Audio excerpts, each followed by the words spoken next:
भाइटिकाको अवसर पारेर बिहिबारदेखि प्रदर्शनमा आएको फिल्म वरिष्ठ बलरामले दर्शकको साथ पाएको छ। पहिलो दिन देशभर 60-65% अकुपेन्सी हासिल गरेको फिल्मले सकारात्मक वर्ड अफ माउथका कारण दोस्रो दिन पनि हलमा उत्साहजनक दर्शक तानेको छ। शुक्रबार तिहारको बिदा नै भएकाले फिल्मका धेरैजसो सो बिहानैदेखि भरिएका थिए।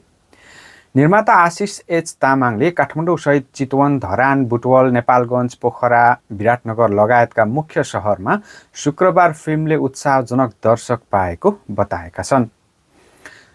शुक्रबार अकुपेन्सीमा वृद्धि भएपछि केही हलहरूले सो समेत बढाएको उनको भनाइ छ। दर्शकबाट उत्कृष्ट प्रतिक्रिया प्राप्त भएकाले फिल्मले आगामी दिनमा पनि सुखद व्यापार गर्ने उनको विश्वास छ। फिल्मका दुई मुख्य पात्र दयाङ राई र विजय बरालको स्क्रिन केमिस्ट्री, संवाद, कथा र प्रस्तुतिलाई दर्शकले विशेष मन पराएका छन्।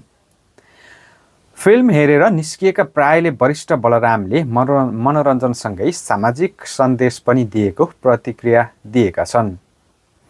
कतिपयले माटो सुहाउँदो कथा भन्दै फिल्मको प्रशंसा समेत गरेका छन्।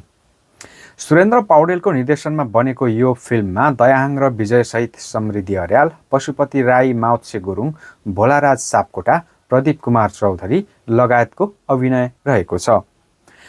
यसमा निर्देशक पौडेलको स्वयंको कथा तथा सम्पादन छ भने महेश दवाडीले पटकथा र संवाद तयार पारेका हुन्। फिल्मले दुई पात्र बीचको अस्तित्वको सङ्घर्षलाई मुख्य विषयवस्तु बनाएको छ।